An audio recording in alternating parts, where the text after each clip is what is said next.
नमस्कार, आप देख रहे हैं समाचार आपके साथ मैं हूं पराक्रम से शेखावत। बताएंगे आपको इस वक्त की महत्वपूर्ण खबरें। समाचार की शुरुआत सुर्खियों के साथ।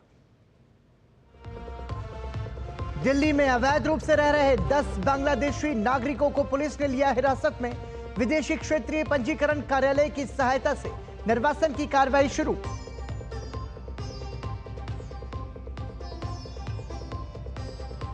हैदराबाद में भाजपा कार्यकर्ताओं का बड़ा विरोध प्रदर्शन। राज्य सरकार से पाकिस्तानी नागरिकों की पहचान कर उन्हें वापस भेजने की मांग।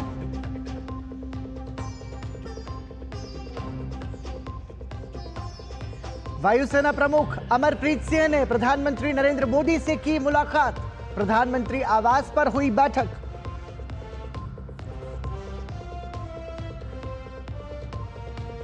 जम्मू कश्मीर के रामबन में दुखद हादसा।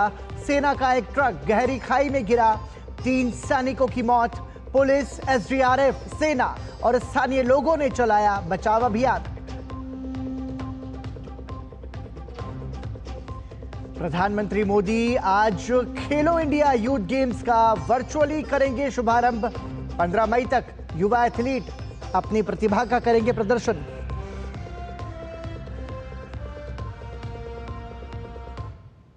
और सुर्खियों के बाद खबरों पर नजर विस्तार से। राजधानी दिल्ली में अवैध रूप से रह रहे बांग्लादेशी नागरिकों की धरपकड़ लगातार जारी है। दिल्ली पुलिस ने 2 अलग अलग इलाकों से 10 अवैध बांग्लादेशियों को हिरासत में लिया है। इसी कड़ी में दिल्ली के पूर्वी जिला पुलिस ने बिना वैध दस्तावेजों के शहर में रह रही 6 बांग्लादेशी महिलाओं को हिरासत में लिया है। इसके बाद दिल्ली स्थित विदेशी क्षेत्रीय पंजीकरण कार्यालय की सहायता से निर्वासन की कार्रवाई शुरू कर दी गई। ये महिलाएं पुलिस की पकड़ से बचने के लिए दिल्ली के विभिन्न स्थानों पर रह रही थी।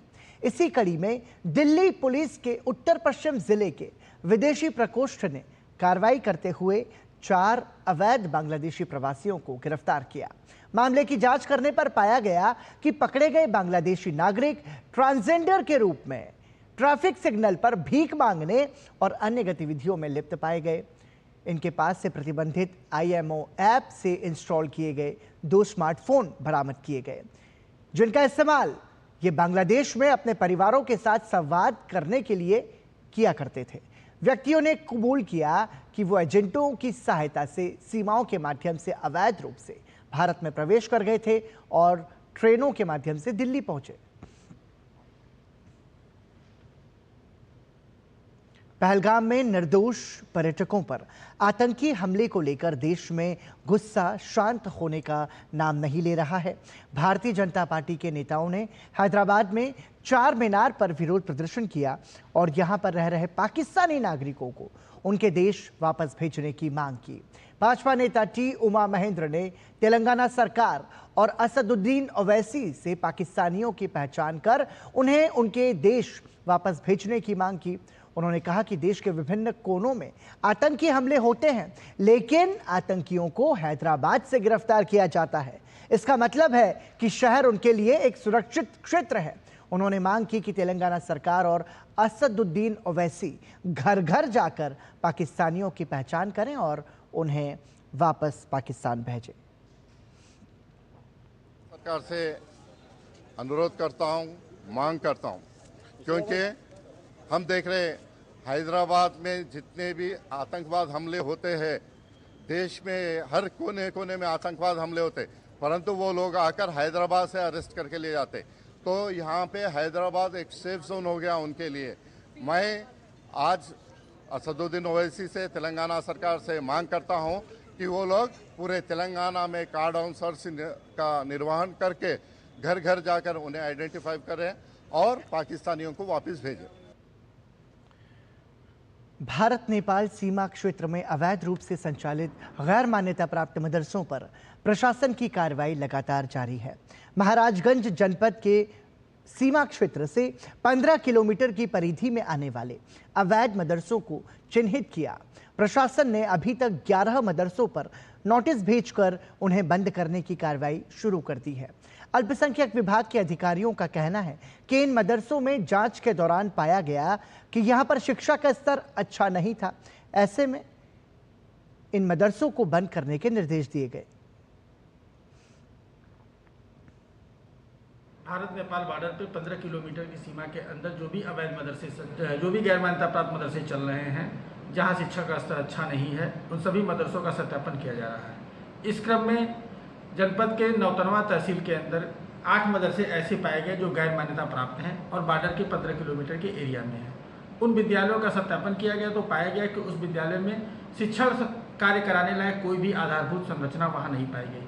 न तो श्यामपट पाया गया, न तो डेस्क बेंच पाया गया, न तो योग्यताधारी टीचर पाया गया। ऐसे सभी मदरसे के प्रबंधकों को निर्देशित किया गया कि उसमें जो बच्चे पढ़ रहे हैं उन बच्चों को बेसिक शिक्षा के मान्यता प्राप्त विद्यालय या मान्यता प्राप्त मदरसे में उनका एडमिशन कराएं और ये इन मदरसों को तत्काल प्रभाव से बंद करना सुनिश्चित करें।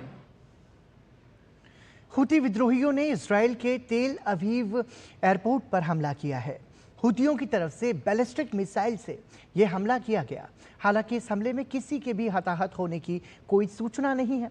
इजरायली सेना आईडीएफ ने मिसाइल को रोकने की पूरी कोशिश की, लेकिन नाकाम रही। हमले में एक व्यक्ति मामूली रूप से घायल हुआ और हवाई अड्डे पर उड़ानें अस्थायी रूप से रोक दी गई हैं।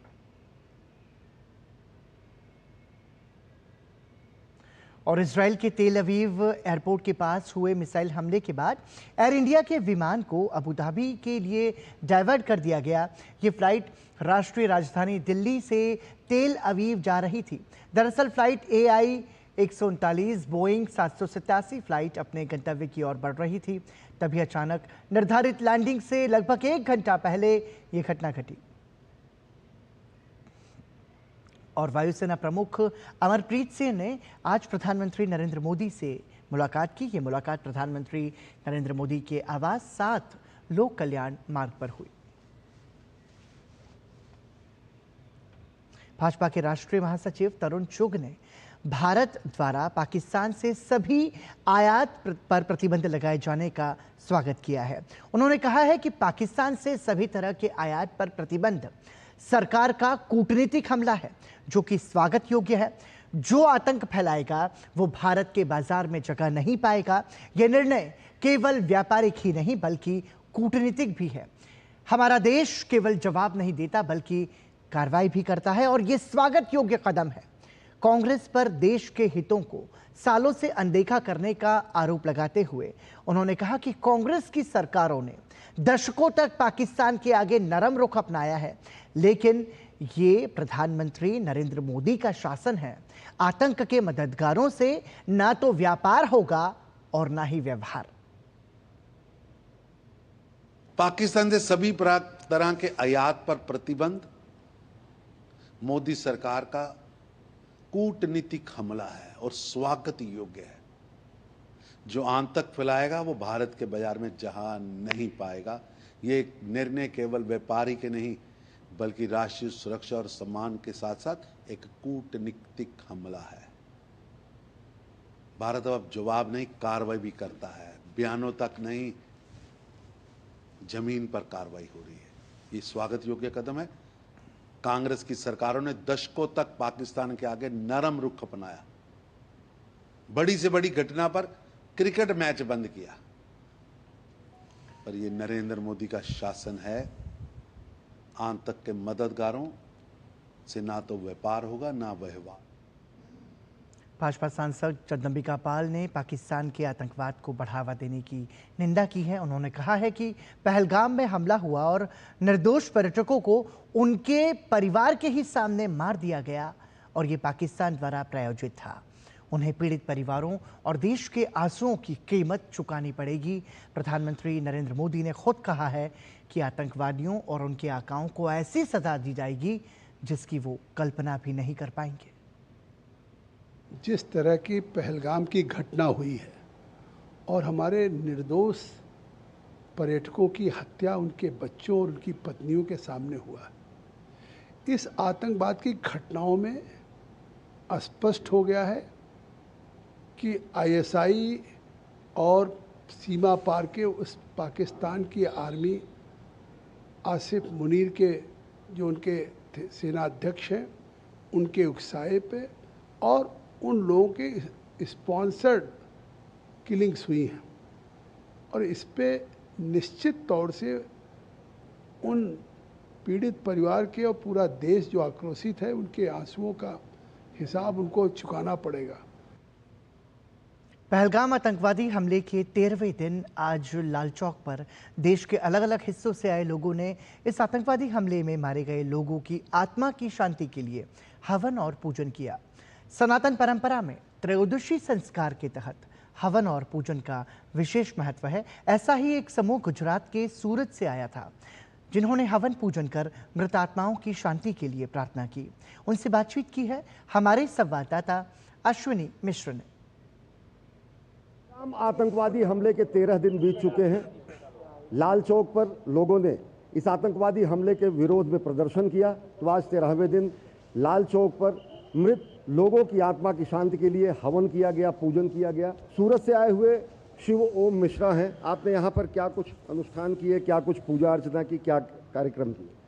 आज जम्मू कश्मीर के हार्ट लाल चौक पर हम सब ने मिल करके 22 अप्रैल को पहलगाम वाइसराय घाटी के अंदर हुए आतंकी हमले में शहीद 28 से अधिक हिंदू आत्माओं की शांति के लिए त्रयोदशी संस्कार यानी कि 13वीं संस्कार, जो हमारे सनातन संस्कृति का एक विशेष महत्व है, आज उनकी आत्मा की शांति के लिए यहाँ पर त्रयोदशी संस्कार किया गया। लेकिन यहाँ पर हमने देखा कश्मीर में हर धर्म के लोग, हर संप्रदाय के लोग, हर एक क्षेत्र के लोगों ने आकर यहाँ पर प्रदर्शन किया और इसकी निंदा की। माननीय प्रधानमंत्री जी से निवेदन है कि 28 की जगह 2800 मारेंगे, तब इनकी आत्माओं को विशेष शांति मिलेगी। और आज यहाँ पर भगवा ध्वज स्थापित करके हम संदेश देना चाहते हैं कि कश्मीर और कश्मीरी दोनों हमारे हैं, हमारे परिवार का अभिन्न अंग है। और पाकिस्तान चाहता है कि हम कश्मीर से टूटे, कश्मीरी लोगों से टूटे, और वो हमेशा से कश्मीरियों के प्रति भारत को या हम सब लोगों को अलग करने का प्रयास करता है। परंतु भारत सरकार इसे टूरिज्म इंडस्ट्री बना करके और मजबूत बनाना चाहती है, और यही फ़र्क हम में और पाकिस्तान के अंदर है। शहीद हुए हैं उनकी शांति के लिए यहाँ पे पूजा पाठ करने आए और एक अच्छा मैसेज देना चाहते हैं यहाँ आके कि यहाँ पे एक अमन बना रहे। मैसेज यही देना चाहती हूँ कि आप सब यहाँ आइए, यहाँ के ट्रैवल टूरिज्म को बढ़ावा दीजिए, यहाँ के लोगों का जो आप सब एक कमाई का जरिया है वो प्लीज़ बने रहिए। यही खाली एक संदेश है कि यहाँ पर जो भी मृत आत्मा है उनकी आत्मा की शांति हो और कश्मीर फिर से सुखमय, स्वच्छ और हमेशा टूरिस्ट से भरा, क्योंकि परेशानी सबके लिए है। तो ये यहाँ से एक वो किया गया आवाहन कि अब यहाँ कभी ऐसी जघन्य हत्या या कोई भी आतंकवादी गतिविधि न हो। आप देख सकते हैं कि पहलगाम में हुए आतंकवादी हमले में मारे गए लोगों की शांति के लिए प्रार्थना किया गया, और निश्चित तौर से निर्णायक रूप से जब आतंकवाद पर प्रहार होगा तो पूरे देश को इसमें शांति मिलेगी। और कामना सबकी ये है कि कश्मीर में शांति रहे, देश में शांति रहे, और सीमा के चाहे पार हो या फिर सीमा के अंदर आतंकवाद को प्रश्रय देने वाले या फिर आतंकवादी गतिविधियों में शामिल लोगों को उनके अंजाम तक पहुंचाया जाए। कैमरा पर्सन पीयूष वर्मन के साथ अश्विनी कुमार मिश्र, लाल चौक, श्रीनगर। अमृतसर ग्रामीण पुलिस ने अमृतसर में सेना छावनी क्षेत्रों और वायुसेना बेस की संवेदनशील जानकारी और तस्वीरें लीक करने में कथित भूमिका के लिए 2 व्यक्तियों पलक शेर मसीह और सूरज मसीह को गिरफ्तार किया है। प्रारंभिक जांच से पता चला है कि अमृतसर सेंट्रल जेल में बंद हरप्रीत सिंह के माध्यम से उनके पाकिस्तानी खुफिया एजेंटों से संबंध है। वहीं इस घटना पर अमृतसर ग्रामीण के एसएसपी मनिंदर सिंह ने कहा है कि पलक शेर मसीह और सूरज मसीह के बारे में जानकारी मिली थी, जो पाकिस्तान खुफिया एजेंसियों के संपर्क में थे और संवेदनशील प्रतिष्ठानों की जानकारी लीक कर रहे थे। हमने उन दोनों को गिरफ्तार कर लिया है और उनसे काफ़ी डेटा बरामद किया गया है। हमें एक इन्फॉर्मेशन मिलती है कि 2 इंडिविजुअल्स अजनाला थाना में एक बल्लड़वाल गांव है, वहाँ के 2 इंडिविजुअल्स ये जो पाकिस्तान इंटेलिजेंस ऑपरेटिव्स PIOs को इन्फॉर्मेशन शेयर कर रहे हैं सेंसिटिव एस्टैब्लिशमेंट्स की। ये जो 2 इंडिविजुअल्स हैं पलक शेर मसीह और सूरज मसीह, इनको हमने राउंड अप किया कल। फिर इनकी हमने जब चेक किया बारीकी से, फिर इनके मोबाइल फ़ोन में सेंसिटिव इंस्टॉलेशंस की फ़ोटोग्राफ्स और वीडियोस हमें पता चला कि इन्होंने शेयर की हैं। जो PIOs Pakistan based entities Pakistan में बैठे हैं, उनके भी नंबर हमें रिकवर हुए हैं और उनके साथ ही इंफॉर्मेशन शेयर करते थे। जम्मू कश्मीर के रामबन के बैटरी चश्मा में सेना का एक ट्रक 200 से 300 मीटर गहरी खाई में गिर गया, जिससे 3 सैनिकों की जान चली गई। पुलिस, SDRF, सेना और स्थानीय लोगों ने बचाव अभियान चलाया। मृतकों को रामबन जिला अस्पताल ले जाया गया है। गौरतलब है कि ट्रक काफिले के साथ जम्मू से श्रीनगर जा रहा था। उत्तर प्रदेश में योगी सरकार लगातार अवैध मदरसों पर कार्रवाई कर रही है। इसी कड़ी में श्रावस्ती जिले से सटे भारत नेपाल सीमा पर अवैध मदरसों पर कार्रवाई हुई। प्रशासन ने पहले ही मदरसा प्रबंधकों को नोटिस जारी कर दस्तावेज प्रस्तुत करने को कहा था, लेकिन संतोषजनक जवाब न मिलने पर यह सख्त कार्रवाई की गई। जनपद में अतिक्रमण के खिलाफ चल रहे विशेष अभियान के तहत अब तक 68 मदरसों को सील किया जा चुका है और 164 स्थानों पर कार्रवाई की प्रक्रिया जारी है। ध्वस्तीकरण के दौरान भारी पुलिस बल मौके पर तैनात रहा ताकि किसी भी विरोध या अव्यवस्था से निपटा जा सके। प्रशासनिक अमले की मौजूदगी में मदरसों पर एक के बाद एक बुलडोजर चलाए गए, जिससे इलाके में अफरा तफरी का माहौल बन गया। केंद्रीय गृह मंत्री अमित शाह ने संस्कृत को भारत की अधिकतर भाषाओं की जननी बताया है। उन्होंने संस्कृत को आगे बढ़ाने के काम को न केवल संस्कृत के प्रचार प्रसार से जुड़ा, बल्कि इसे देश के उत्थान के काम से भी जुड़ा बताया। अनेक विषयों में हजारों सालों से जो चिंतन हुआ है वो अमृत संस्कृत में ही समाहित है। संस्कृत भारती से जुड़े एक कार्यक्रम को संबोधित करते हुए केंद्रीय गृह मंत्री अमित शाह ने ये बातें कही। भारत के अधिकतर भाषाओं की मां संस्कृत है, संस्कृत उसकी जननी, और इसलिए संस्कृत को आगे बढ़ाने का काम ये न केवल संस्कृत का प्रचार है, भारत के उत्थान के काम के साथ अपने आप जुड़ा है।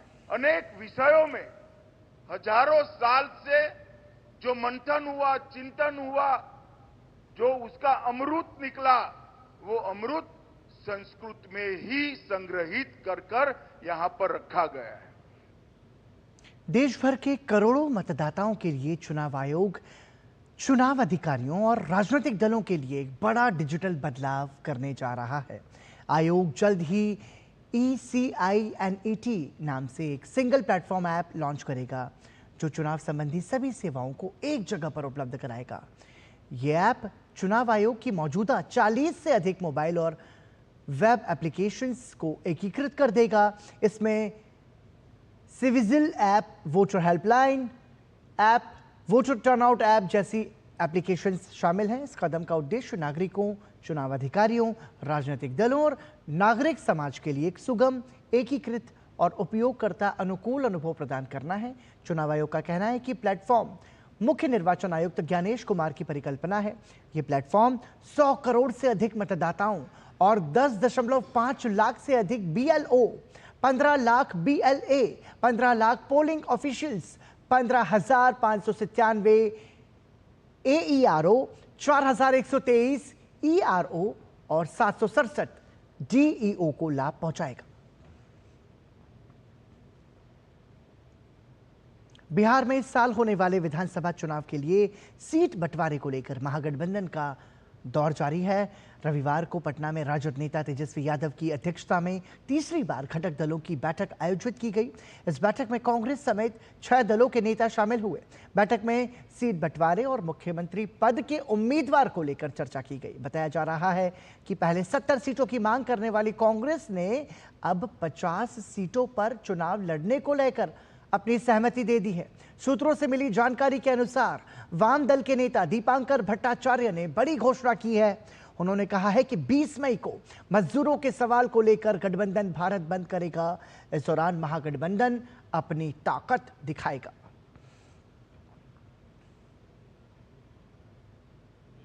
ये था कि सारी इंडिया गठबंधन की पार्टियां मिलजुल कर प्रदेश से लेके जिला से लेके प्रखंड से लेके पंचायत और वार्ड तक एकजुट होके आने वाले महीनों में चुनाव की तैयारी करेंगे।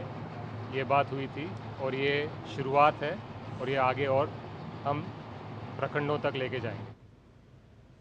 जनता दल यूनाइटेड के राष्ट्रीय कार्यकारी अध्यक्ष संजय झा ने एनडीए गठबंधन के अस्तित्व पर ही सवाल उठा दिए हैं। उन्होंने कहा कि इंडिया गठबंधन है ही नहीं, सभी दल अपने अपने हिसाब से चुनाव लड़ रहे हैं।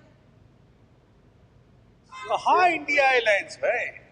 तो लोकसभा में देख लिए, उसके बाद जितने अलायंस में लोग थे सब तो अपने अपने तरीके से लड़ रहे हैं। बिहार में जिस तरीके से काम हो रहा है और जिस तरीके से दोनों बजट में बिहार को केंद्र सरकार से सहयोग मिला है, तो लोग डबल इंजन की सरकार का फायदा बिहार के लोगों को मिल रहा है। केंद्रीय मंत्री शिवराज सिंह चौहान आज दिल्ली में आयोजित एक राष्ट्र एक चुनाव क्रॉस कंट्री रेस में शामिल हुए। इसे लेकर उन्होंने कहा कि बड़ी संख्या में नोएडा दौड़ रहा है। यहाँ के लोग एक राष्ट्र एक चुनाव के लिए आवाज बुलंद कर रहे हैं। जनता की मांग है कि संविधान में संशोधन करके लोकसभा और राज्यसभा के चुनाव एक साथ करवाए जाएं।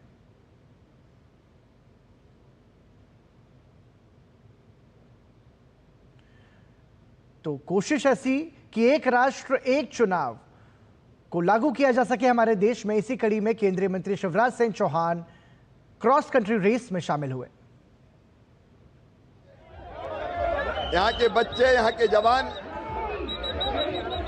यहाँ की माताएं, यहाँ की बहनें, बेटे बेटियां आवाज बुलंद कर रहे हैं, वन नेशन वन इलेक्शन, एक राष्ट्र एक चुनाव। और ये कह रहे हैं राजनीतिक दल जाग जाओ, बार बार चुनाव का नाटक नहीं चलेगा, संविधान में संशोधन करके चुनाव एक साथ करवाओ। मुंबई में वेव्स शिखर सम्मेलन 2025 का आज अंतिम दिन है। इस सम्मेलन में कॉमिक क्रिएटर चैंपियनशिप में क्रिएटर स्फीयर की चर्चा रही। वेव्स 2025 स्टोरी टेलिंग और शानदार दृश्यों के उच्च ऊर्जा प्रदर्शन में शौकिया और पेशेवर दोनों प्रतिभाओं को स्पॉटलाइट करके भारत के कॉमिक बुक उद्योग को फिर से परिभाषित करने के लिए तैयार है। डीडी न्यूज संवाददाता श्यामा मिश्रा ने इस विषय पर विजेताओं से खास बातचीत की।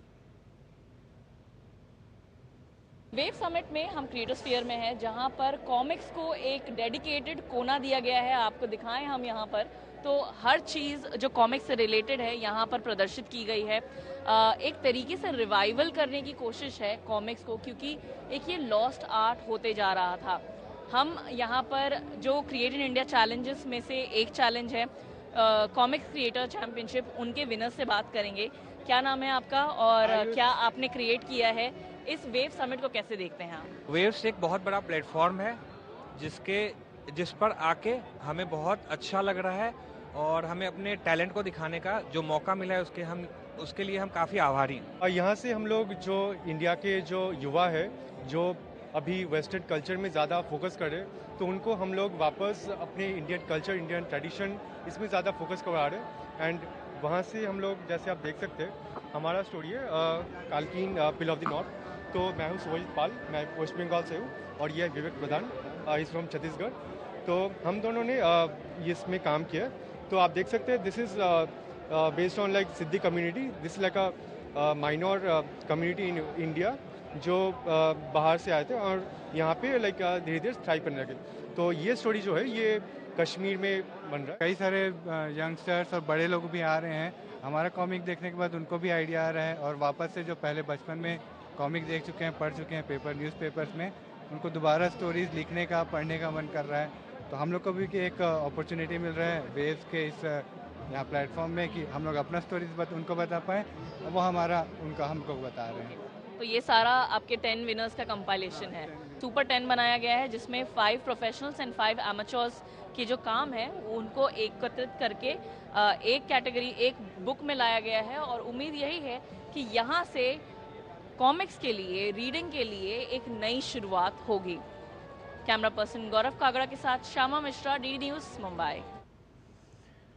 जम्मू कश्मीर के उपराज्यपाल मनोज सिन्हा ने रविवार को श्रीनगर अंतर्राष्ट्रीय हवाई अड्डे से केंद्र शासित प्रदेश के पहले हज जत्थे को हरी झंडी दिखाकर रवाना किया। उपराज्यपाल मनोज सिन्हा ने इस दौरान यात्रियों से संवाद किया और उन्हें यात्रा के लिए अपनी शुभकामनाएं दी। उन्होंने सभी यात्रियों की सुरक्षित यात्रा और आध्यात्मिक रूप से पूर्ण हज की कामना की।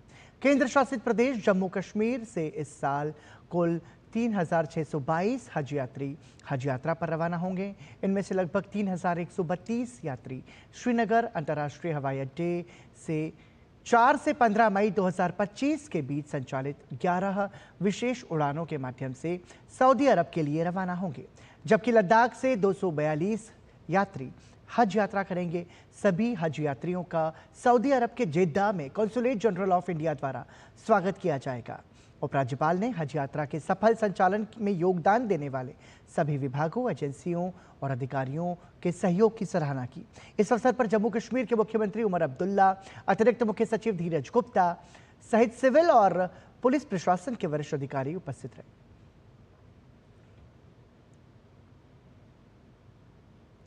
वियतनाम का हो ची मिन्ह शहर इन दिनों सुर्खियों में है।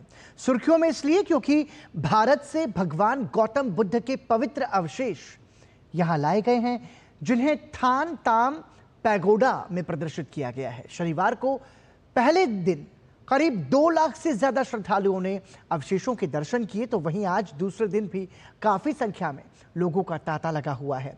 थान ताम पैगोडा का जायजा लेते हुए हमारे संवाददाता गिरीश निशाना ने श्रद्धालुओं से खास बातचीत की।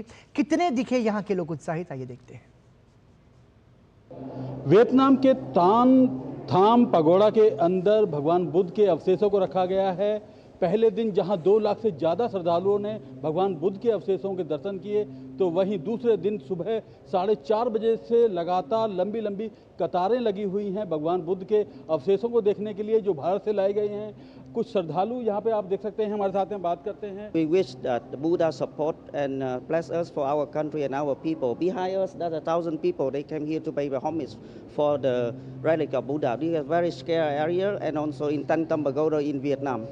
The first time in Vietnam, all of the people want to see one time to see the poet relic in their life. Vietnam में लंबी लंबी कतारें सुबह 4:30 बजे से इसी तरह से लगी हुई हैं। लोग भगवान बुद्ध के अवशेषों को देखने के लिए यहाँ पहुँच रहे हैं। सुबह से ही लंबी लंबी कतारें हैं। आप देख सकते हैं कितना श्रद्धा और उल्लास का माहौल इस समय वियतनाम के हो ची मिन्ह सिटी में देखने को मिल रहा है। कैमरामैन YK लोकनाथ के साथ गिरीश निशाना, DD न्यूज, वियतनाम। और इसी के साथ समाचार में अभी के लिए इतना ही, लेकिन DD न्यूज पर खबरों का सफर लगातार जारी है। दीजिए अनुमति, नमस्कार।